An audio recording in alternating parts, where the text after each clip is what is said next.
Join me as I highlight small businesses in the craft industry with interviews on-site at distilleries, breweries, and more. This podcast is all about getting to know the people behind the craft, celebrating their hard work, and of course, having a few samples along the way. Welcome to Crafted Conversations.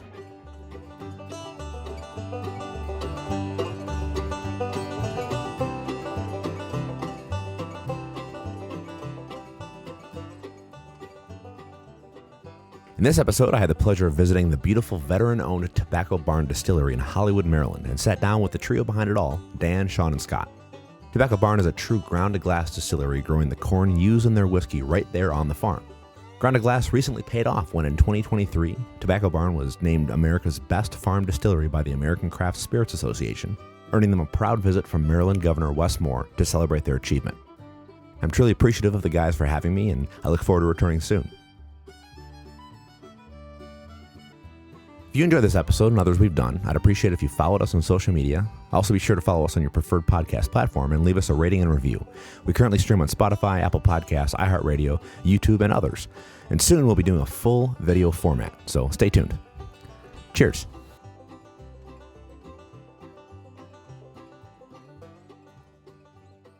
All right, so Scott, Sean, Dan, I'm here at the Tobacco Barn Distillery with you guys on site. And I'm excited to try some of your stuff. And I haven't heard about you until I found you on Google and moved here. So tell me about your distillery. Thanks for having me, but tell me about yourselves. I'm really interested to know your story. So we're in the tasting room right now. The distillery is about 1,000 yards down the other side of that field. And the distillery was actually built in an old goat barn that my dad and I put together. And we never put any goats in it. As Sean said when he was cleaning it up, it was a snake storage facility primarily. And we turned a little tiny 900 square foot double-decker barn into our distillery. But we're up in the tasting room right now because we're actually running today. My wife's running the stills, and it's kind of nasty down there right now. I guess the idea to start a distillery happened back around 2013 or 14 timeframe. And actually, I wasn't part of that initial discussion. I'll let these guys talk about that because it's kind of a fun story to how we kicked this all off. But forewarning, we've all worked together for over 30 years. So we've known each other all our adult lives. Well, that's cool. Through the good and bad, I'm sure. Yeah, for the good and bad. So we're all Scotch and bourbon drinkers, good friends for a long time, worked for the same company. I was in the reserves, and I ended up commanding the International Counter-Piracy Task Force off Somalia for 6 months. Oh, wow. So doing that, U.S. Navy, they spend billions of dollars on stuff, and they're cheapskates when it comes to gifts. So I would be getting these very lavish gifts from international navies, and I'd give them a ship's ball cap. And I just embarrassed. So I went out of my own pocket, bought 4 cases of bourbon, and I'd sign them over to you. Thanks for helping fight pirates. Love and kisses, Admiral Sanders. Boom. And so to tell Donna, I became immensely popular in the Gulf of Aden for the next 6 months. So I've been on Chinese warships 3 times. Not many people have, including Chinese people. So I've been on everybody's ships doing that because they always want another bottle of bourbon. So I came back and we're in Sean's office. We're yucking it up. We called it debriefing in Sean's office because he's our security officer. We were required because it was mandatory to have either some scotch or bourbon in there. And Dan goes, well, I distilled this stuff back when I was in high school. He had the number 3 license in America to turn corn into ethanol during the fuel crisis. And so we're yucking up, and then we Dan left, and over some time, Sean and I devised a devious plan, and he ordered what he calls the Bourbon Master 5000 off of Amazon. And because if you can order off of Amazon, it's got to be legal. So, Sean, I'm going to let you finish that story about when and where. But the key thing to that was he used his credit card, not mine, because I was still in the Navy at that point, and I didn't want any of this coming down on me. Yeah, so Scott's I'm not going to say evil genius. We'll just leave it at evil because he knew exactly what he was doing. So we did. We went out and ordered the Bourbon Master 5000, and it shows up at work. And we dutifully unpacked it, plugged it in, and we're getting ready to run it. But somewhere in the packaging, it has a disclaimer that says, if you're making distilled spirits in America, it's illegal. And I'm thinking, what America are they talking about? Because my America, you can do this. And because I knew Dan had been making wine for, a dozen years or so. And I've made beer at home, so certainly you can make distilled spirits. Well, so I go upstairs and bang on the keyboard, and yeah, it's illegal. And so because of what we do, that's kind of frowned upon, committing a felony. And so we sent everything back. And to in the interest of time, we'll just say that we got our first cease and desist, well, at least my first cease and desist letter from the Alcohol, Tobacco, and Firearms saying, this is why you're going to go to jail. And so the three of us are sitting around, and now we're laughing about it because we've gotten everything cleaned up with the government. And then Dan is just chiding us up one side and down the other about everybody knows it's illegal. And me and Scott are like, well, we don't know. And so then Dan says, hey, I got all this corn. It's either going to be chicken feed over on the Eastern Shore, or we can turn it into bourbon. And that's kind of how it lit the fuse. I don't think there was a lot of additional thought than that. There may have been some alcohol involved in the go forward decision, and we had no off ramps really. So here we are, 10 years later. Well, we did a lot of what we call industry survey.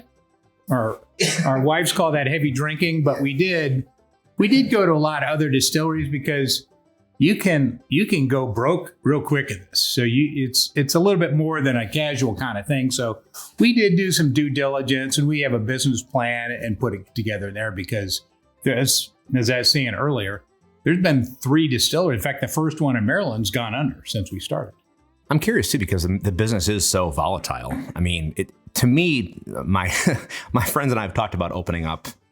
By the way, I love the name. I'm a big cigar guy, so that was another common theme. Well, good. But no, we've talked about maybe opening up a cigar lounge that has a distillery in the back. I don't know where that would happen. I'm sure every state has their weird laws about it, but it starts as a hobby, right? And then you realize, ooh, it costs money. Are we breaking even? Do we have an income separate than that? So did you run into that? Or it's like, how do we separate the desire to have a hobby and enjoy our company together versus breaking even or making money off of the distillery? Well, I think you'd get 3 answers depending on who you ask the question. By the way, we're called Tobacco Barn Distillery. Full disclosure, this was the tobacco farm. I grew up raising tobacco. And so that barn out there dates back to about 1815, 1817. Wow. So this land has been in tobacco up until the big buyout in the early 80s, which we never took. So occasionally I plant a little tobacco out here just to amuse people, see what it looks like. But I think that, as Scott said, we didn't do a business plan. We looked at really what we wanted to do. And in my mind, you have to get to a certain level of quantity to actually get to the level of quality that you're looking for. Sure. And I think we kind of snapped the chalk in where we could go. Full disclosure, we probably should have started this about 20 years earlier. And so we've designed and optimized the system to make about as much bourbon as we can make, given the constraints of the size of our facility and our advanced years, which puts us in a really weird niche. I mean, we make 100 barrels of bourbon a year. That's pretty good. Two barrels a week. So we could double that capacity with our still, but I don't have enough hours in the day to do that. Sure. So we just kind of, at least I dialed into a concept of let's just make the best bourbon we can. And if it's 100 barrels, it's 100 barrels. So that's my part of the story. And we don't worry, we're not out of the woods yet. I mean, we're not in the black. So, I mean, this will be up. We started distilling in 2015. So in December, it will be 8 years. Now there's a lot of different business models. None of them are right or wrong, but we don't source. We didn't start, we've never made gin or vodka or anything. So nothing wrong with that. It's just that we want to do it all ourselves. So we grow the corn to make our bourbon, And so right now we're only releasing 2 barrels a month out of the 8 we make. Wow. So we're not making money. And so now we might, maybe in 2 years, don't tell our wives that. I've already told them we are. So we'll get there.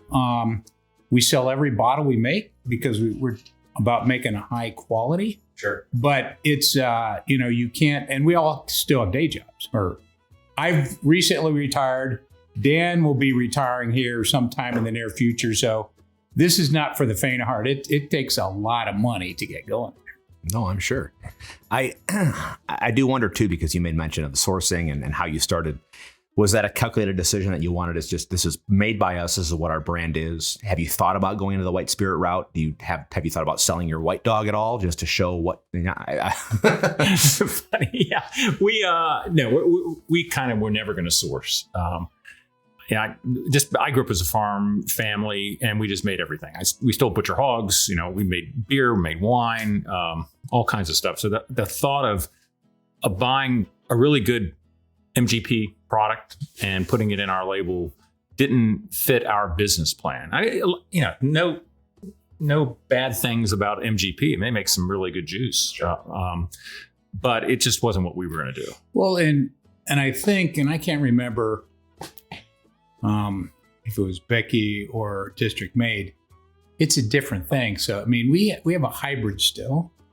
It's kind of a pot still with a 4-foot deflator column or whatever. So it's a different thing than coming off a column. It's just two different. It's like it's not the same product. And so you're not going to get that sourcing from MGP. I actually, Dan was like, hey, what's this? I've got a box from MGP. I said, well, I want to see what it tastes like. Because we ordered some 5 and 6 year Ryan bourbon. Because I said, hey, can I have a sample? And they sent it to us. We wanted to try and see it. There's nothing wrong with it. It's good stuff. Yeah, but one is they're all gone. The one thing though that kind of made us change things. You're pointing at something. Oh, yeah, that's my wife bringing up the loader. I said when you're finished with the loader, bring it up so I can get the barrels. But the one thing that really put us down a special path was the way we distill and mash and ferment really precludes blending. So we are, by kind of definition in the single barrel club. And as a distiller, you have to make decisions 6 years in advance, 7 years in advance to how you're taking cuts. All of that plays out because I don't have the luxury of pulling 1,000 barrels off and mixing and matching to get that kind of consistency. I got to build it in up front. Right. Yeah. Well, that's cool. Part of that too is probably experimental, right? You're learning that on the fly. Yeah. The mash bill hasn't changed really since the beginning of our time. And it was mostly driven by my OCD nature to keep the math simple. I'd like to say that we tried a whole bunch of different mash bills, but we knew we wanted to have a really significant rye back note in our bourbon. We all like that in our bourbon. And if you're going to make it, why not make something you like? Yeah. And we also want to tip the hat to... well, you say you like old granddad. Yeah. So Basil Hayden was born about 12 miles out. Yes, sir. So, and his farm was down at what's called Ridge. It's about 20 miles south. So he was making a corn and rye something. It wasn't anything by today's protocols because he was using, he had Indian corn and they had rye because you had rye here. So, but if you had a cleared field, you were growing tobacco because that was an IQ test back then. I mean, Virginia, Maryland were all one crop economies back then. It was tobacco. Sure. And if you had a cleared field, you were growing tobacco. And then when the field fell out, you burned some more trees down and made another field. And throw some rye in. So you were gonna have rye anyway. I know rye is a big cover crop. Yeah. So it's winter. Right. So when you guys started, did you know how to do the thing, or was it just a trial by error? No, there was actually back in the second Gulf gas crisis. So this 1979, I had started distilling mostly because I had a really nice car that drank a lot of gas, and so it's kind of an interest of mine to engineer cars to burn ethanol and that sort of thing. So long story short, I spent about a year under a contract that I had with the St. Mary's County government to develop alcohol fuel technology. And this is pre-internet, so it's basically I was running around talking to local moonshiners, which is not how you want to build a good still, by the way. I'm putting it out there.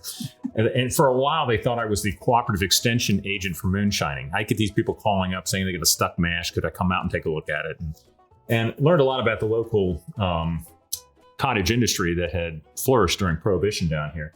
But I did get an opportunity to build about 16 different stills over that period of a year. And so when it came time for us to build a distillery, I was going to refine some things, but there really wasn't any doubt of how we would do it.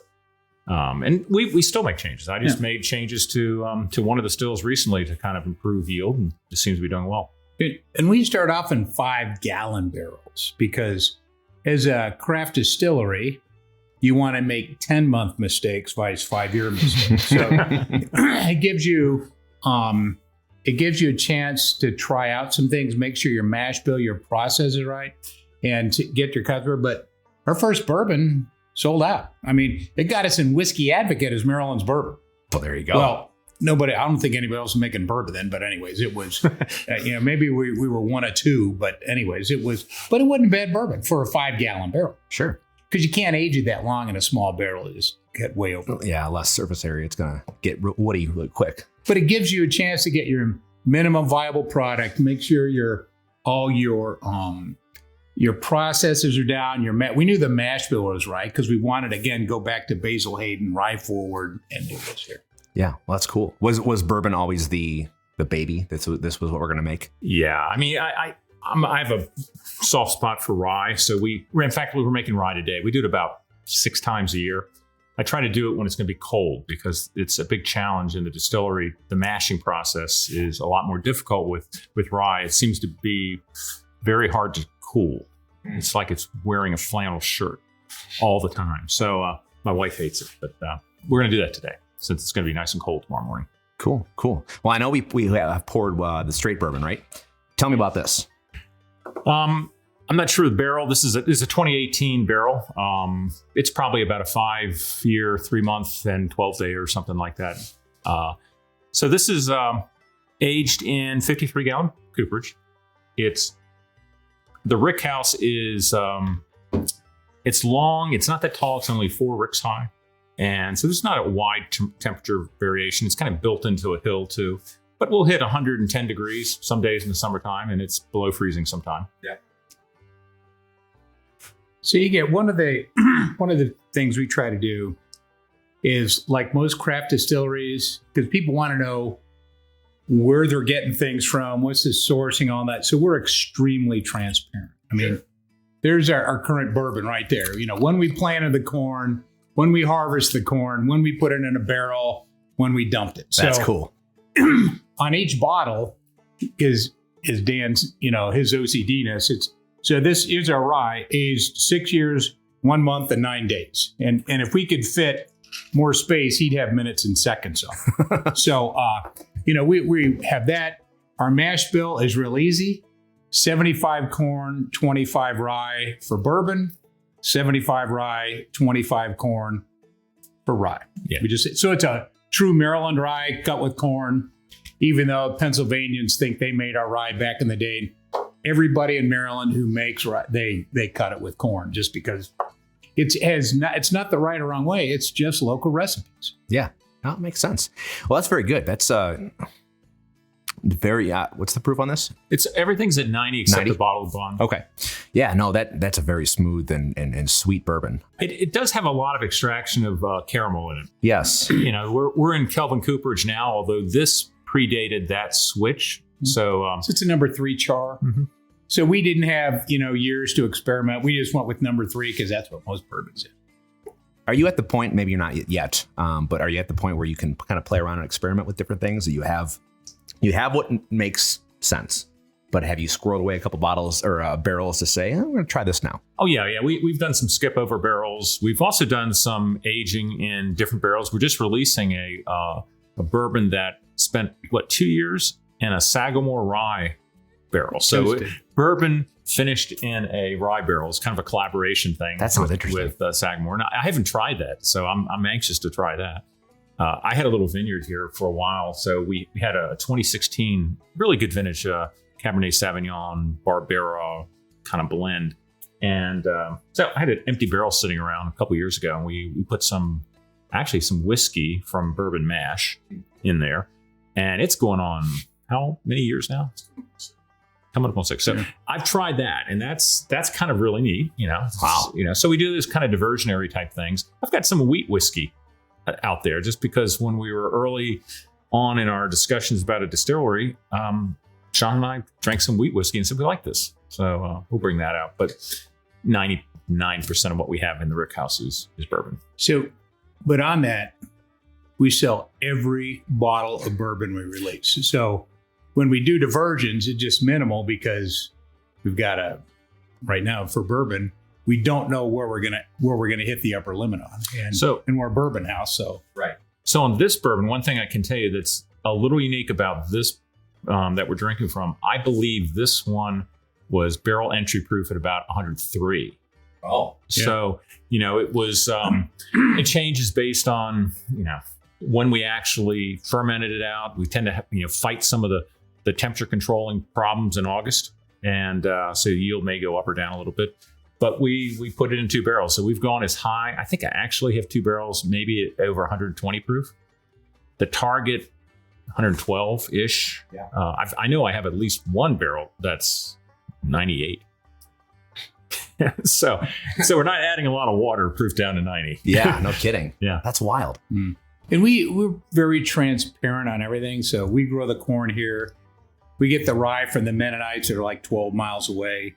We get our water is sourced from beneath the farm. It's an ancient aquifer. Oh, that's so cool. it's 390-ish feet below us. We don't filter it. We don't process it. It comes out of the ground and we make bourbon with it. That's unique. It's pH is 7.2. It's pure water. There's nothing in it. Yeah. And we're blessed to have that water there. It's we know my wife she has her master's in water quality and environmental nonsense from Vanderbilt. She used to do the water at for Brown and Foreman down at Jack Daniels. Mm-hmm. All what goes on in processing water and there's nothing wrong. It's good water. Sure. It doesn't come out of the ground and go there. Lem Motlow's Cavern is not how it works.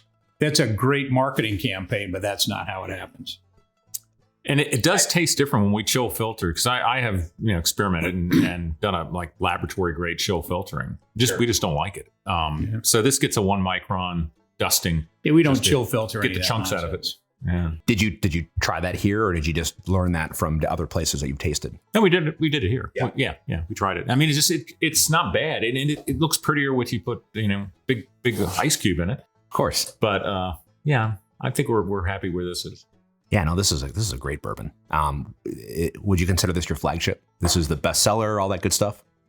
Yeah, I mean, I'm going to change it up because I thought we would jump to rye, but I think we ought to do the bottle and bond next. The new flagship. Yeah, and I'm curious to get your reaction to this because a similar barrel, about the same age, but proof to 100, so not that much difference really. Yeah. And but I think it tastes entirely differently. I mean, it maybe that extra 10% just kind of, or 10 proof points. Is the age different at all? No. You're looking at maybe a couple months. Here's 5 years, 3 months, 28 days. Yeah. And Dan, how many seconds? To me, it's always interesting too. And the market. I've learned this, going around to different distilleries, but that more people are interested in proof heavy whiskeys. So bottle and bond and up, cask strength stuff. And I don't know if it's just me, but I think there's a little bit more flavor packed in there when you have that higher alcohol content. Well, I think the alcohol is a flavor transport vehicle. Sure. Yeah. And so, it's going to, Everclear is going to pull anything out of a lemon that you ever could imagine. And so I think it does help you taste it differently. But why don't you tell them what we did with the Ester project with St. Mary's? Oh yeah, that was pretty cool. So we pulled out samples, new make, 1 year, 2 year, 3, 4, 5, 6, and got some college kids down at St. Mary's to, with a very kind and accommodating organic chemistry professor to inexpensive equipment. Yeah, run it. I gave him a list of 20 or so of the 400 bourbon flavors, and I said, I'd like you to run this through your GC and tell me what you see here. And I'm still looking at the data. One of the things that was kind of weird, though, ethyl acetate. Are you familiar with that? No. Okay, it's probably the most prominent ester in bourbon. An ester is the love child of an acid and an alcohol. So the alcohol, ethanol, a lot of that in bourbon. It's the acid part that's a little interesting. The acid is acetic acid, which is vinegar. Right.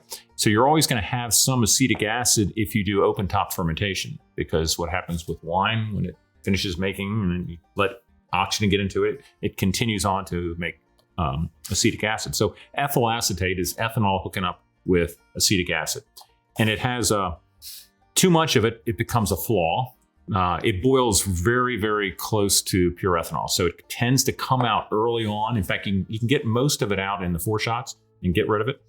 But it has that kind of fingernail polish note to it. Sure. And you'll get that in a lot of, actually you get it in all bourbons, but it's I consider it a flaw if there's too much of it, but it's characteristic of the style. So you try to get the right amount of that. And you see some of the new big distillers, the modern distilleries in Kentucky are going to close fermentation tops. They're going to control that. They'll add it back in through process.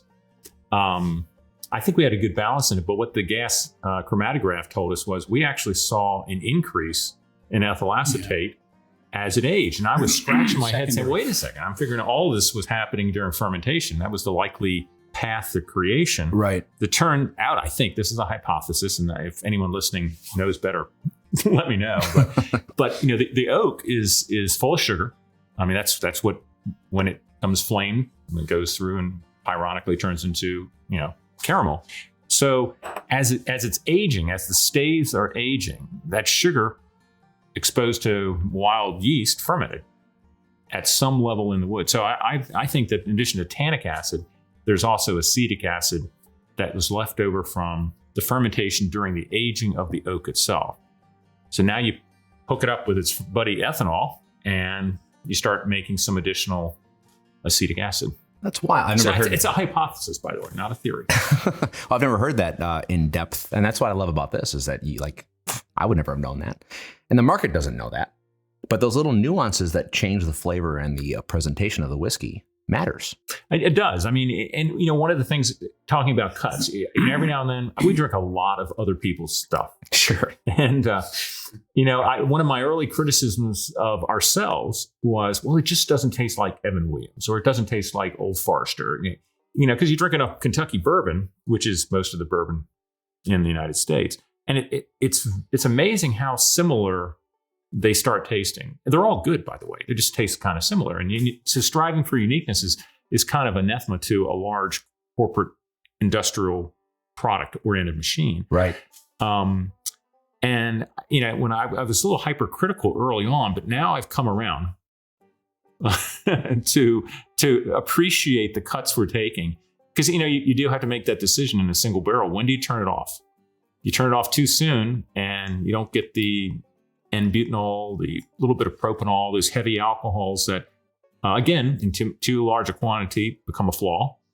But they're going to form esters later in aging. So it's kind of a real challenge to get it right in a single barrel environment. But I think we're getting close.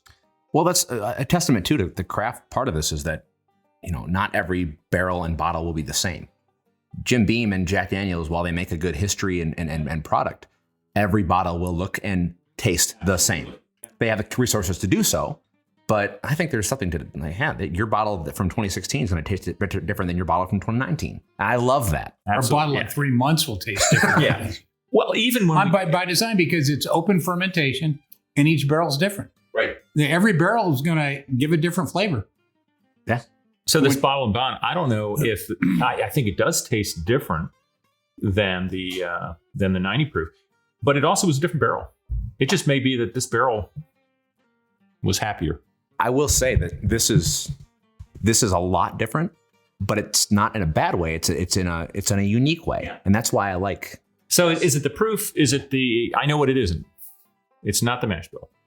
So yeah, no, this bottle and bond is great, and it's essentially the same juice, same mash bill, but obviously just within the Bottle and Bond Act. Do you foresee this being the new baby that is this new? Have you done this before? Or? No, this is released a month ago. But this will be in distribution. So we have our straight bourbon and now Bottle and Bond, they'll be in distribution. So we'll always, it's a product. It's not a one-off thing. Mm-hmm. And then we also have a thing called Maryland Bourbon Cream. Those are the three things we have for distribution. We make more than that because you can't have two things that when people come in to taste. Right. How large is your distribution right now? Mainly, we're just in Maryland right now. We have some customers that you saw. I mean, we're on the Maryland Green Registry, so we're not hippies, but we do all this environmental stuff. So I'm making the delivery in my Tesla. We're doing all these things here too. So, yeah, I mean, that's for a couple customers out there. We sell every bottle. That's cool. There's no shortage. So we will incrementally be starting to release. We're going to get to, we're at a little bit over 2 barrels a month right now. We'll probably get to 3 and probably 4 at the end of next year. Yeah. I think when we look at our spreadsheet, sure. As we get to, because we're not going to go below 5 years aged, and it'll eventually get to 6 or so. It's probably where we're going to settle out at. And then we're leaving some behind. So we'll have a 6 and maybe an 8-year straight bourbon, and then we'll have bottle and bond, something like that. Will those be like a limited release type thing, just a one-off special? 6 I don't know. A little bit of this is how our marketing catches up with our production. Sure. But I'm making plans to store 7 years in the pipeline. I don't think that physically we can't.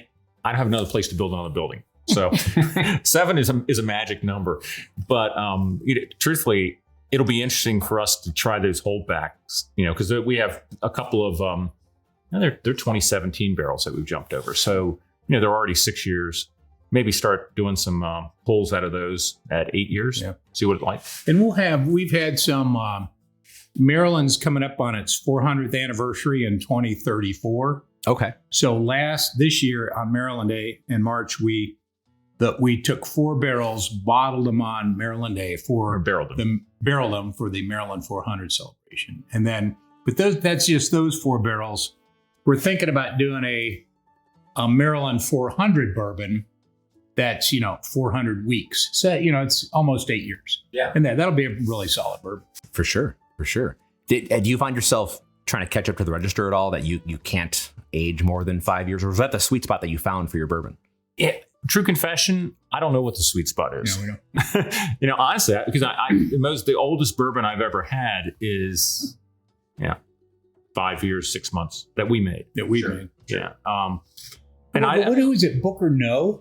He's kind of said, 7-8 years for bourbon. Does it get better? Yeah, maybe, but not appreciably. So, here's the thing. Again, Booker No was also blending. Yeah. When you blend, it's different. You have so many cool things you can do. I mean, you can take tails cuts and put them away for 15 years. Sure. And then put like 3% of that back into a 4-year-old, and it might taste perfect. So I think that my gut feeling is this is good. I think it's going to improve. I think that 6 and 7 is going to be better. And, we're adjusting. I made some minor changes to what we were doing with Stillhouse. But I'm actually ecstatic that we're releasing 2 out of the 8 we make. That's a pretty good bow wave. Yeah. So I think, we'll probably get up to 3, 4, 5, but it's going to be a while before we could release it all right now. It's 5, but that's just too hard for us. Yeah. And I think we're going to do it right, whatever that is. No, that's good. And I mean, your bottle presentation, your logo, the space that you have, it all adds to the feeling of this is a cool homemade product. It's well done. It's good marketing. Well, when we're down here, we're only open on Saturdays and Sundays in the tasting room. Sure. But this time of year, especially if it's not too cold, we'll get some of our longtime customers that come in and get a long pour and want to spend an hour and a half just sitting on the porch. Sure. Watching the barley come in. It's a great view. Yeah. Looking over. So that was kind of the vibe we were trying to get here. How big is the farm? It's about 40 acres. It was originally it was on this side of the road, and more was on the other side. But Okay. that split off with my grandfather's brother. Took that half. My grandfather kept this half. So it's about 40 acres. About 20 acres in production. The rest in woods. And I split the field into beans and corn and go back and forth because for our production, I need about 1,200 bushels a year. Okay. And I can get that in a good year. I can get that in 9 acres. So pretty much 100% of the corn that we raise stays here, and I just combine it. We clean it and put it in grain bins, and that's the process. It never leaves the farm. And then we have, we'll drink some rye here in a second. We do all our rye kind of like all single barrel, a little bit over 6 years on the rye. But we were on the Maryland Green Registry. So you just missed about 30 minutes prior. We had the people who pick up our spent mash that goes up BJ Bowling. He has cattle farm up the road. So he just dropped off some steak. He obviously has sheep. He's on lambs. Yeah, lamb. So we got lamb, beef, pork, and beef. He drops off, all pair well with bourbon. Well, and we bet there was an episode of Maryland Farm and Harvest because they because you're not dumping it. I mean, because if you're in a city, it's going down the municipal drain. And so it's 22% protein on a dry weight basis. So Oh yeah. yeah, it's good feed. And so we asked BJ one time, we said, hey, do you have to, how do you do this? Do you hold it back? He goes, oh, no. He goes, cattle are not smart. But when those girls see those blue barrels, they are hip checking each other to get to it. They really, because I guess it's a low pH, it's like 4.6 or something. Spicy. It's spicy. They like, Yeah, I've heard it's spicy sweet. I've heard also the rumors that there's like just under 1% of alcohol still left in the grain. Not in our plant. I'll tell you what, we're pretty good at being able to convert we're squeezing it out. It's good. I think like today in the stripping run, Susie will pump out when it's 212 degrees. So that's pretty close to. Yeah, you're not gonna nothing in there. Yeah. We had found initially we had a local guy and his kids had a couple pigs, and we gave them our rye mash. And Tulip, the pig, would not eat the rye mash, but she'd eat the bourbon mash. Yeah. Really? Now, and choosy pigs. Yeah. Yeah. Well, Tulip became bacon pretty soon after that. Anyway, you make choices in life. You make choices. So I'm going to transition you to what is in your glass right now. That's okay. Because this is I love our rye whiskey. It's a 6-year-old rye, and rye matures a lot faster than bourbon. And I think that has to do with the oils that aren't in the rye mash, corn oil. Right. But so this just, I think, is a really well-balanced rye. Well, I will And cheers it's to a that. true Maryland rye. It's cut with corn. Okay. You said 75% rye, 25% Yeah, corn. 75. Yeah, that's a good rye. And the funny thing is, the rye we had before this, the 5-year-old, was in a 30. We had some 30-gallon cooperage. And it was different. Now, I don't know if it was because it was younger, but it was much more citrusy. It had this real citrus note. It's still there in this. That rye is really putting that in there, but this is just mellowed a little bit more. I think the extra aging, maybe different barrel. Yeah. I get that cut with corn, that corn sweetness really comes through, but there's a lot of, you say citrus. Yeah. That's a lot of orange peel that I get. Yeah. It's really good. It's funny how it plays out because the first thing on the tongue is that sweetness. You get that almost on the nose, that caramel sweetness, and then it really has a lot of back end on it. There's a good hang time on this. It stays with you. Unfortunately, we don't make a lot of this. 16 barrels a year. Yeah. So we don't put this in distribution. It's on the shelf here. My goal is to keep it on the shelf here. And sometimes that's a little bit of a challenge, but Well, I know rye is particularly hard to work with too. it is. It clogs pumps. It doesn't want to chill down. It's a mess to clean up. Yeah. Apparently, It's some a pigs finicky don't like grain. it. You have to. I mean, the Mennonites, they have the cleaner in the county because rye, unlike corn, you can get it. Yeah, there's stuff in it, and you can semi-clean yourself. Well, rye, you have to consolidate it. Sure. Because you have to get it. Plus, there's vetch or whatever. Vetch. Gets in it. Yeah, vetch gets in it, and Garlic, which Yeah, would probably make a really good bagel, but I'm not sure I want to add that to my mash bill. Garlic aged whiskey. Have you thought about going into different spirits just to try it, like a gin or a vodka? I know I've learned a lot too, is that in whiskeydom, people like to use their white spirits to make money. It's easy to sell. But there's a lot of experimental stuff going on with, hey, gin that's not pine sol, and we age it in a bourbon barrel. I've seen some of that. Yeah, I haven't tried any. Oh, actually, I did try some. We a couple years ago we went over to England to do a little collaborative discussion with British Bourbon Society and some other folks, and got an exposure to a lot of the craft stuff that was going on in London at the time. And gin was probably, well, not surprisingly, a little bit more popular than their whiskey rebellion. Sure. But they're picking up after that. Part of the challenge is equipment. Our still was designed by us to do a sweet spot for distillate coming out. I think we hit about 136. Okay. That's kind of where we are for our Heart's Coat. we can't make vodka. I mean, if I tried, Vodka's 190. yeah. Where I could get 190. Maybe 160. Well, if we saved our 4 shots, we could probably give you 165 or something like that. But it would be a requirement. We'd have to change how we did that. You need a different equipment. And honestly, I'll enjoy a martini every now and then, or gin and tonic. But If we want a good gin, we'll buy somebody else's good gin. yeah, there's There's a lot plenty of to choose from. Plenty of good Maryland stuff. Yeah. In fact, I'm a big fan of the Sazerac because I like all things New Orleans and I like our rye, but we don't do absinthe. But with 10th Ward, 10th Ward makes an absinthe. I think I have every one. They have like 6 different absinthes. So, they're different colors and flavors and everything. So I unfortunately, guys, I just bought a lifetime worth of your product. So don't go through a lot of it. I think there's Grey Wolf makes a gin. They're pretty good. And they're with, if you haven't been to Lyon, they're on the Eastern Shore. They're on my list. Jamie Wenda and they kind of share the still with Grey Wolf. Okay. Both make. So she's more rum focused. They make some rye. They make some gin. They're really good stuff. So like if I ever want gin, I'm going to them. Yeah, that's fair. Yeah, and Rachel and Richie Copsey at Southern Trail, they have a still that they can crank all the way up. So they do a vodka. They do a lot of really clean moonshines that they flavor out in a lot of different ways, and a super solid rye whiskey.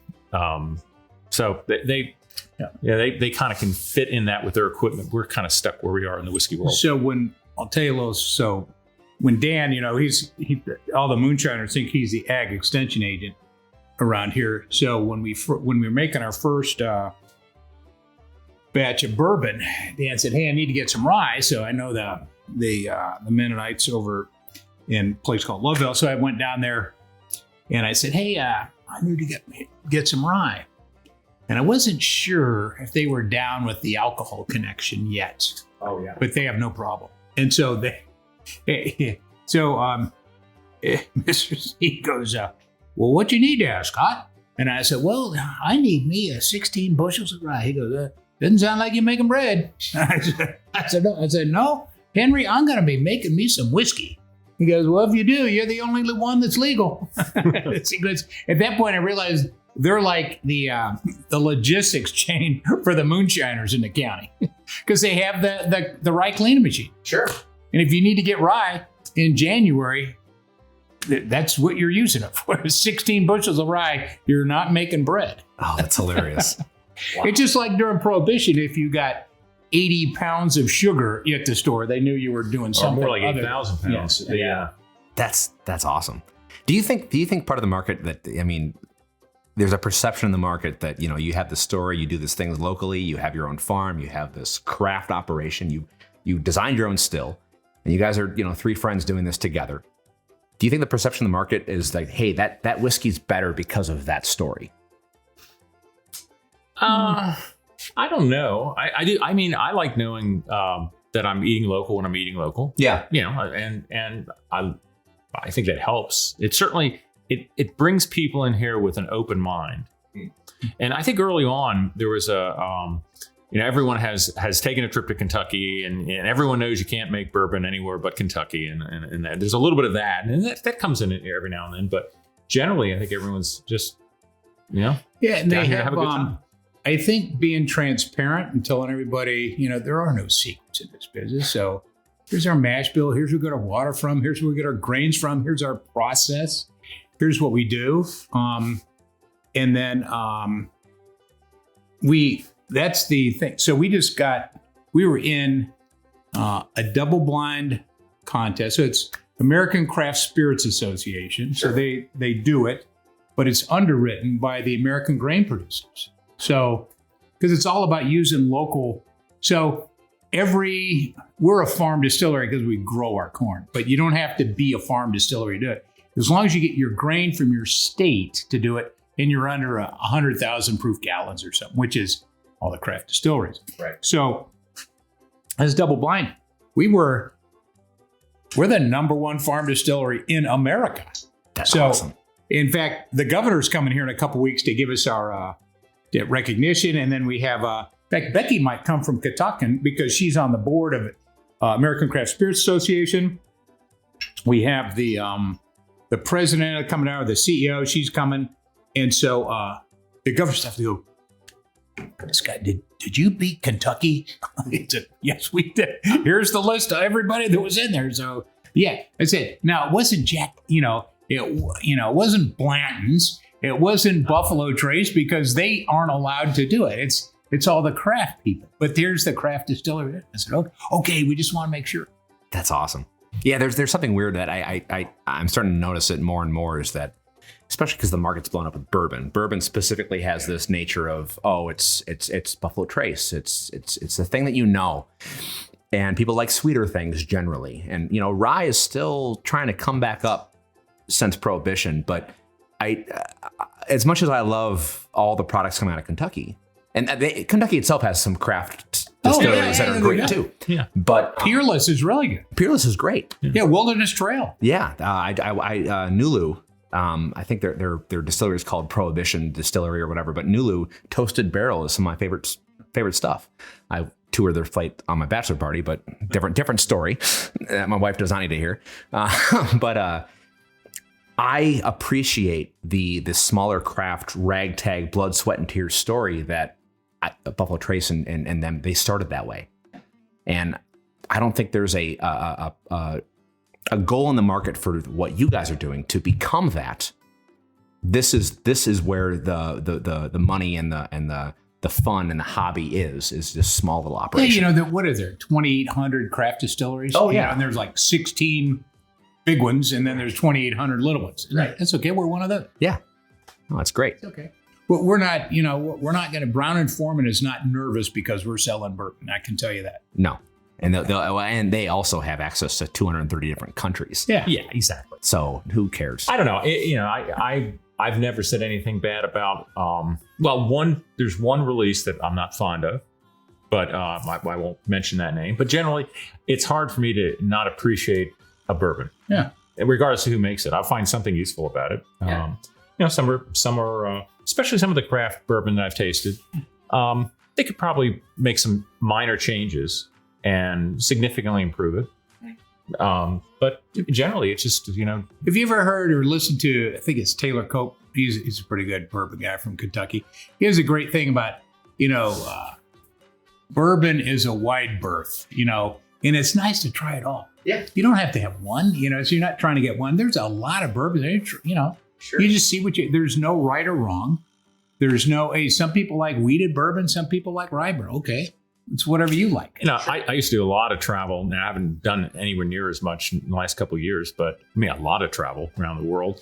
And, I I drink Woodford Reserve. Sure. Pretty much because it's always there, and I like it. Yeah. and Holds up in a cocktail. It holds up in a cocktail, and I drink unabashedly Bullet Rye, which is a good MGP. It's the best MGP rye around. That's right. That's right. They do a good job. Well, and I was going to say too with Buffalo Trace that it's a good bourbon. It's not worth the secondary markup that is going on right now. It likes of DC or my hometown of Wisconsin, which is unfettered, unregulated.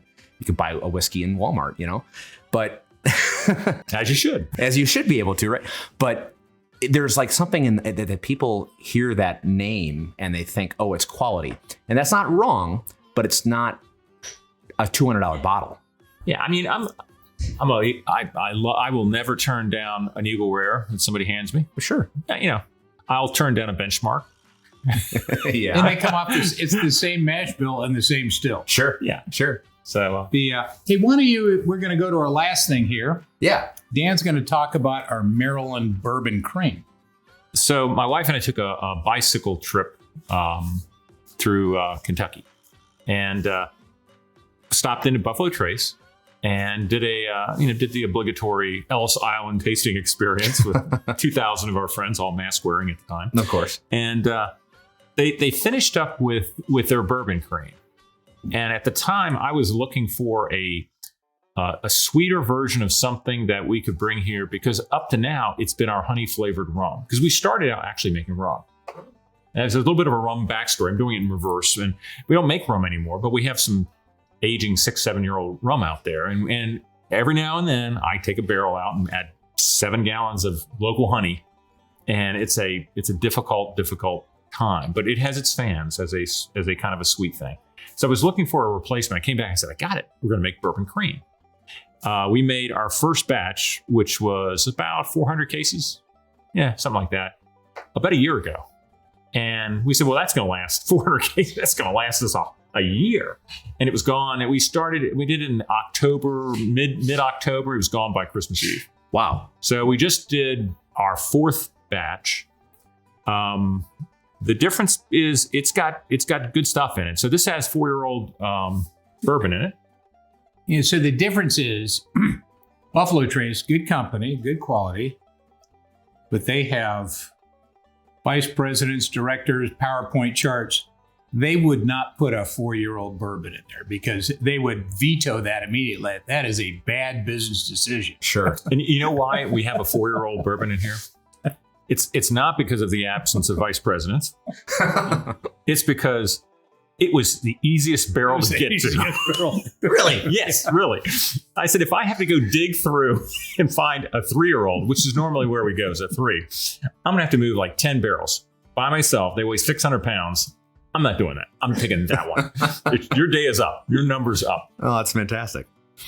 So have you now pigeonholed yourself to that this is so good? It is very, very, very good, but it's a 4-year-old bourbon in here. Nah. It's honestly, in here, I'm not sure I could tell much of a difference between our 3-year-old and our 4-year-old. Yeah, you do. But but this has become wildly successful. And we used to think what would happen is that our bourbon fans would buy this as a gift, maybe, or drink it in their coffee or whatever.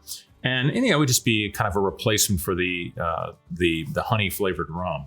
But I now have a new hypothesis, untested with actual data, some data suggests it may be the other way around. It may be the bourbon cream is drawing a wider range of customers here, who then are buying a bottle of bourbon for their spouse or their friends or their dad or their mom or whatever. So it's interesting. Not everybody drinks bourbon. Right. Right. Hard for us to believe. If somebody's a wine drinker, they'll drink that. Oh yeah, for sure. So it's become part of our family now, and I love it. It's on brand. It's Maryland Bourbon Cream, and what's not to like about it? So other than making it, that's not to like about it. That would go great in my coffee every morning. It would replace my coffee. That's fantastic. No, you guys have a great lineup, and I know you have some rum that has an interesting story. I don't know if you want to maybe give you the elevator pitch on that, because the USS Constellation story that I've seen online and news has been about, people love that history. Well, it was, we're a bourbon distillery, and then, like I was saying, I was in the Navy. I'm a retired admiral, so I was commissioning the USS. I was the commissioning chair of the USS Zumwalt, the largest destroyer in history. So then, and I asked Dan and Sean, I said, hey, can we make some rum? And they said, no. And I said, well, what if we can make an all Maryland rum? And they said, yeah, sure, go ahead. Because they didn't realize that Maryland makes about 11% of the nation molasses. Because we have a domino factory up in Baltimore. So, because I'm a Navy guy, Navy rum's made out of molasses. So we got that, and they grumbled and whined at me, and they acceded to do that. So we did a little bit of that for the commissioning ceremony. And then because of that, I was a chairman of Historic Ships in Baltimore, which includes the USS Constellation. So we had some more barrels. We loaded on the ship to age them on the ship. And then we did that for about 4 years.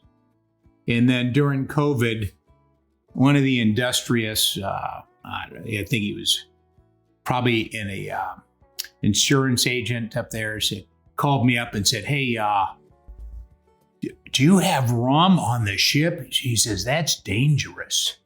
I said, compared to what? Yeah. And he said, well, it's as risky.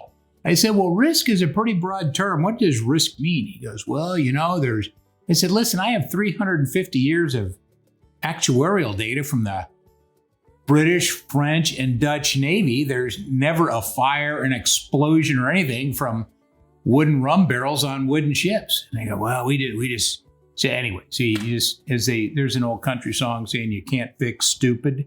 So we just had to, we finished that one and we're never able to put it back on. Even though we donated back to the ship, we're trying to help out tourism in Baltimore, but the insurance company just couldn't get over it. That's hilarious. Wow. It's either hilarious or sad. Well, yeah, most things are both, but wow. So this is what I have right here. So that's 80 proof. That's just 100% molasses, water, nothing else, aged about 5 years in a used bourbon barrel. Does anything with it aging in the ship, does it add to that, or is it just kind of the story? Yeah, because it's always moving around. Just sloshing around. So oxidation. I see. Interesting. Yeah, it's chemistry. Yeah. It's just how it works. Yeah. So, and people say, well, they really move. I say, well, if you should see, the last one we had 7 nor'easters in it. There's some sloshing in that. That's very good. Plus, it's continually moving all day. So there's people that are doing all sorts of weird stuff trying to increase aging. So they'll take a little worm screw hydraulic. They'll move the ricks up and move them down. It's the same movement. Yeah. Interesting. I mean, hey, the story helps too. It's on the USS Constellation. Yeah. I mean, plus it's kind of actually, I don't think it's historically correct because I think the rum they were drinking back then wasn't that good. But it was in barrels and it was made from molasses and water. That's all they used. Right. Because molasses was basically an industrial waste product in the 17th century. Right. That's why they made rum out of it for sailors. They weren't doing it because it tasted good. Right. Well, that's cool. Well, you guys have a great lineup, and that bourbon cream, that's dangerous, I will say. But you have a cool story, cool operation going here, and I appreciate you having me and sampling your product. But is there anything big coming up, or anything we could point to that people look forward to from Tobacco Barn Distillery, or is this what we have? I think we're pretty much going to be with this. I mean, we have. Like I was saying, we have the governor coming down in a couple weeks. He's going to be down here to present us our national award. And then we're pretty much going to be, we just started the bottle and bond. So is a new product that's kind of coming out here now. And that will be a standard product. That's not a one barrel we're going to do. We're going to keep pushing out bottle and bond all the time. Right. Well, very cool. And we're not trying to have a new thing every year, every quarter. Right. It's what it is. Cool. Well, I appreciate this, and obviously our whiskey kinship, but cheers to you and what you're doing. I appreciate it. Appreciate it. Thanks for coming down. Of course. Cheers.